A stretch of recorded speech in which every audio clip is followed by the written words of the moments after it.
Hello बच्चों, career goal YouTube channel पर आप सभी का स्वागत है। आज हम लोग फॉर्मूले को देखेंगे। क्षेत्रमिति में समांतर चतुर्भुज, त्रिभुज, समलंब और समचतुर्भुज के फॉर्मूले को देखेंगे।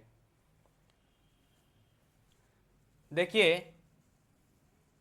ए बी सी डी एक समांतर चतुर्भुज है। सी डी,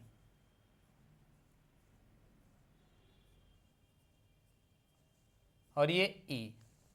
तो ये ई हमारा, ए बी हमारा आधार है और डी ई हमारा ऊंचाई है।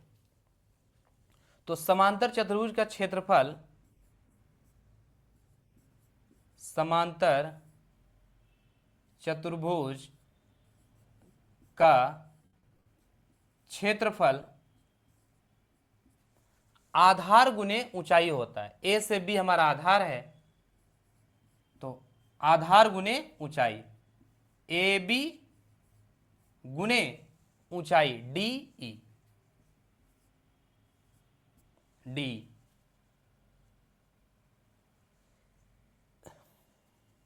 या तो ऐसे हम कहें कि आधार को बेस बोलेंगे, अंग्रेजी में बेस आधार गुने परपेंडिकुलर हाइट। हाइट लेंगे तो ये हमारा समांतर चतुर्भुज का क्षेत्रफल निकलेगा, एरिया निकल जाएगा। तो इस तरह से अगर आधार निकालना हो तो एरिया बाई हाइट को डिवाइड कर देंगे।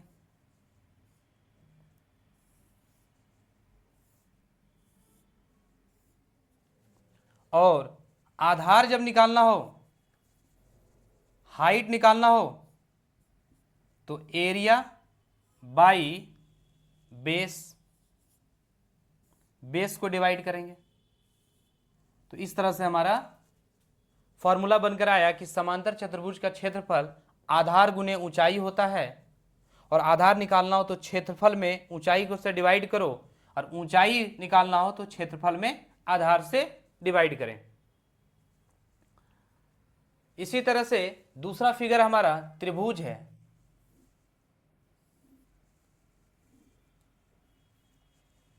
ए बी सी एक त्रिभुज है, और यहां से हम हाइट लें डी। तो त्रिभुज ए बी सी का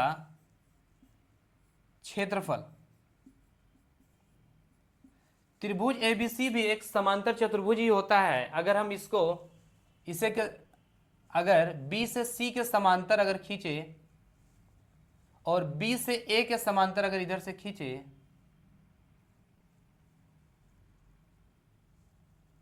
तो देखिए ये डी ले लेते हैं, तो ए बी सी डी एक समांतर चतुर्भुज ही बन गया है। और हमें चाहिए ए बी सी का क्षेत्रफल। तो ये दोनों त्रिभुज बराबर होंगे, तो हम इस त्रिभुज का क्षेत्रफल समांतर चतुर्भुज के क्षेत्रफल का हाफ कर देंगे। तो त्रिभुज का क्षेत्रफल 1/2 गुने समांतर चतुर्भुज का क्षेत्रफल। समांतर चतुर्भुज का क्षेत्रफल होता है आधार, आधार हमारा हो जाएगा बी से सी, बी से सी, और ऊंचाई हमारा हो जाएगा ए से डी।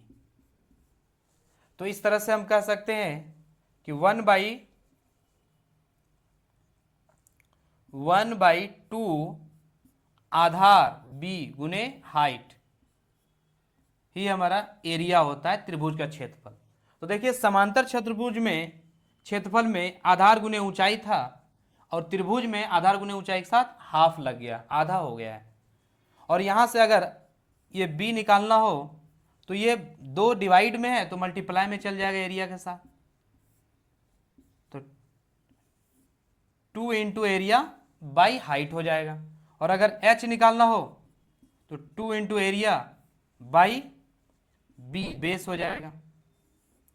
तो इस तरह से हम लोग त्रिभुज के क्षेत्रफल का प्रयोग करेंगे। समलंब चतुर्भुज का क्षेत्रफल,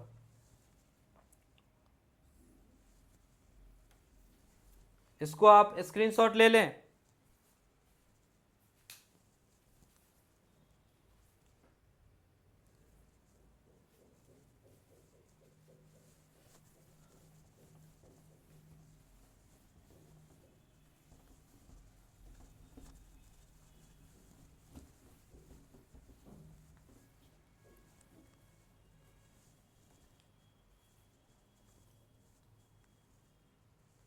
अब देखिए समलंब,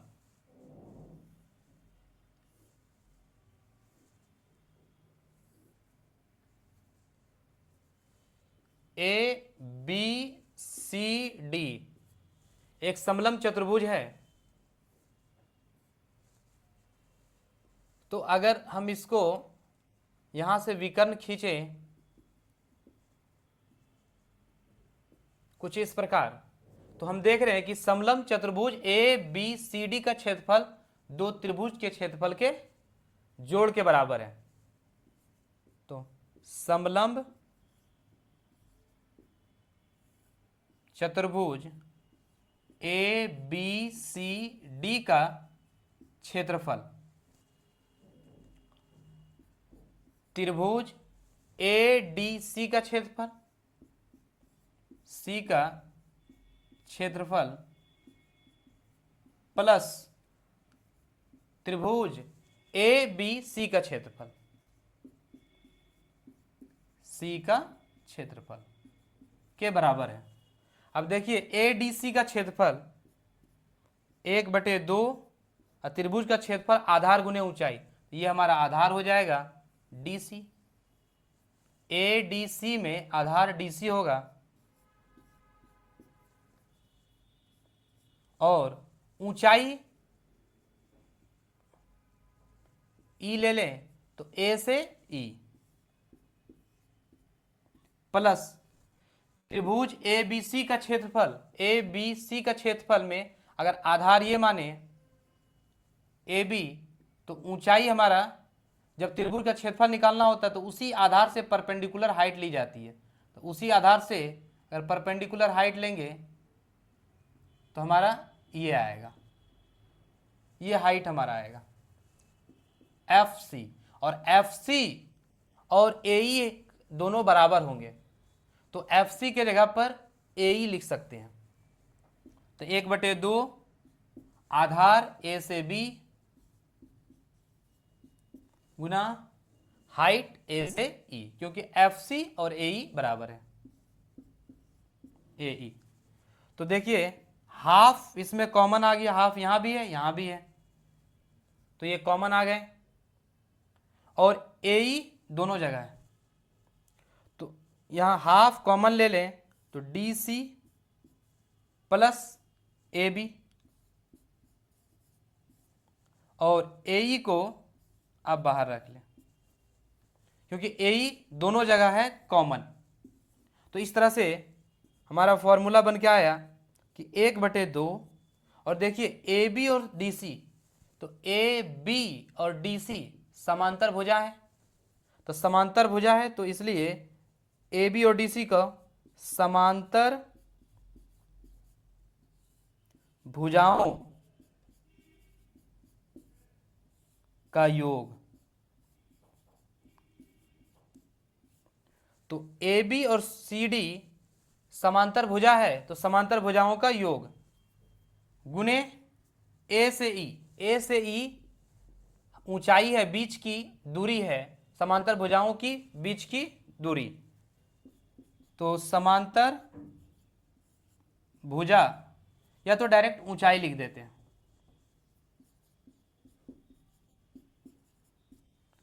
तो इस तरह से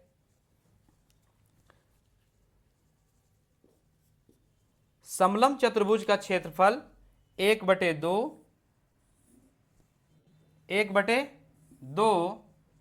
समांतर भुजाओं का योग गुने ऊंचाई। अगर इस फिगर में ए से बी को ए मान लें और डी से सी को बी मान लें और हाइट को एच मान लें, तो हमारा एरिया यानी क्षेत्रफल बनता है समांतर चतुर्भुज का, समलंब चतुर्भुज का 1/2 गुने समांतर भुजा का योग ए से बी यानी ए प्लस डी से सी यानी बी योग गुने ऊंचाई एच।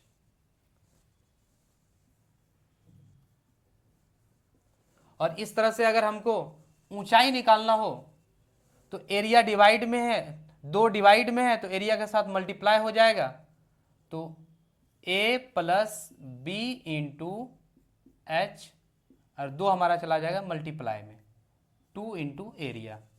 और हाइट निकालना हो तो 2 into area by A plus B. और अगर ए प्लस बी निकालना हो तो 2 इंटू एरिया बाई एच। तो हम डायरेक्ट ये फॉर्मूला याद रखें।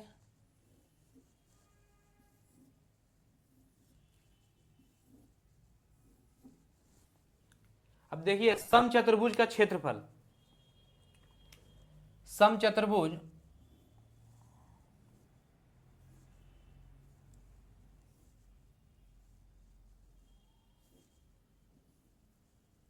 समचतुर्भुज वे चतुर्भुज होते हैं जिसके चारों भुजा बराबर होते हैं, चारों भुजा बराबर होते हैं, और दोनों विकर्ण को मिला दें। और समचतुर्भुज का एक प्रॉपर्टी है कि दोनों विकर्ण जो है वो 90 डिग्री एंगल पर काटते हैं। तो ये 90 डिग्री पर काटते हैं। तो देखिए समचतुर्भुज का क्षेत्रफल, समचतुर्भुज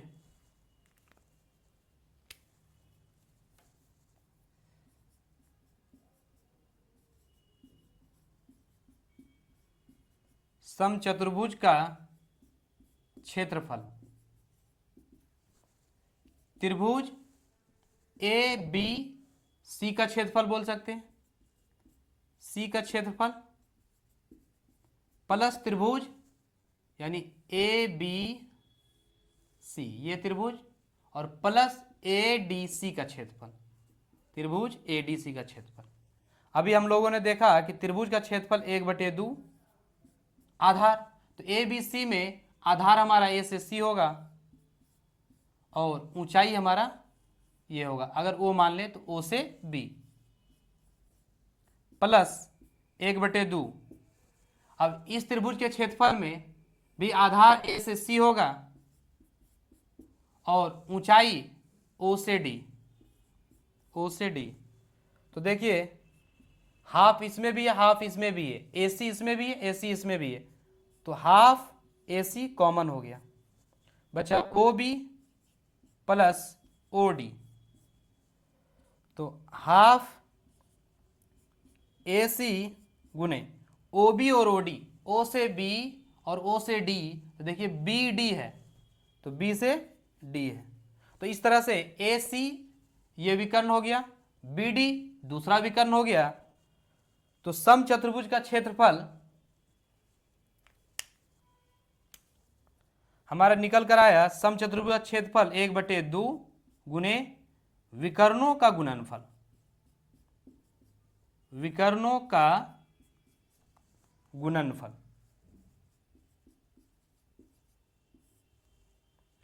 यानी अगर हम एरिया ए कहें तो 1/2 और एक विकर्ण को D1 तो दूसरे विकर्ण को D2। तो इस तरह से हमारा समचतुर्भुज का क्षेत्रफल आया। तो हम लोगों ने इस वीडियो में समांतर चतुर्भुज, त्रिभुज, समलंब और समचतुर्भुज के क्षेत्रफल देखे हैं। अगले वीडियो में इन फॉर्मूलों पे हम लोग क्वेश्चन प्रैक्टिस करेंगे।